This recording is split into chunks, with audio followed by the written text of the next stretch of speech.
Sobat Olenka, pagi ini kita memiliki kesempatan emas bertemu dengan Bapak Tahir. Beliau adalah seorang filantrop, tokoh sukses, dan masuk ke dalam jajaran 10 orang terkaya di Indonesia. Nah, Pak, bicara tentang kesuksesan, Pak, menurut Bapak apa sih variabel penting dalam mencapai kesuksesan? Dan apa matriks terpenting ya buat mengukur seorang itu sukses atau tidak? Ya, jadi pada umumnya orang kalau bicara sukses itu bicara karir, bicara duit ya. Ya. Menurut saya kita coba lihat antara negara barat dan negara timur. Cara melihat harta ini. Negara barat, kenapa universitasnya kuat, rumah sakit kuat? Karena mereka terima sumbangan besar sekali. Ambil contoh Columbia. Columbia kira-kira 40 miliar US dollar endowmentnya. Sedangkan universitas kita rendah sekali atau Asia rendah sekali. Lalu kita lihat bahwa rata-rata perusahaan Amerika dia punya endowment fund juga besar. Misalnya kita bicara banyak tech itu sedikit dia punya endowment fund 10 miliar mudah sekali. Jadi itu kekuatan Amerika.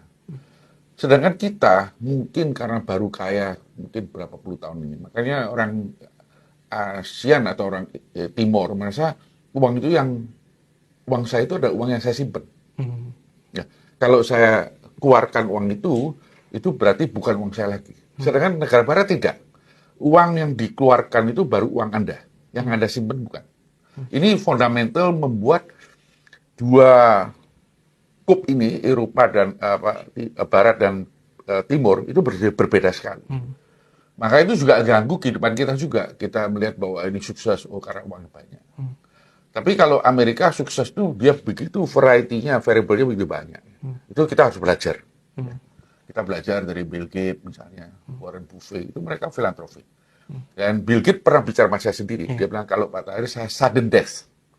Saya paling cuma ninggalin uang sedikit kepada anak-anak saya. Semua saya sumbangkan.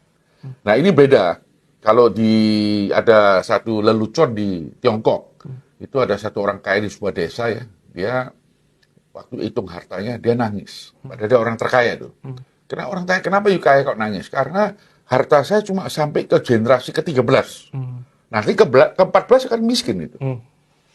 Maka itu kesuksesan ini kita harus hati-hati. Kita tidak mau dijebak di dalam materi. Kesuksesan bisa dalam kita punya cara berpikir, membuat kita sukses. Saya kebetulan orang yang fan-nya Pak Jokowi. Saya anggap beliau termasuk salah satu orang visionary dengan infrastruktur yang ada, dengan IKN. Saya bangun rumah sakit IKN bukan karena suatu flamboyan, tapi saya melihat IKN itu the future ya, itu bagus. Orang tanya rumah sakit di IKN, berapa orang yang ngobati? Saya bilang enggak, saya cover Kalimantan Barat, Selatan, dan Timur. Itu nasabahnya begitu banyak. Balikpapan, Samarinda, Palangkaraya, Banjarmasin, lalu Ampenan. Jadi kita melihat cara kesuksesan itu berbeda-beda. Ya. Yang paling dangkal yaitu uangnya berapa. Nah, orang kaya itu 10. Ya.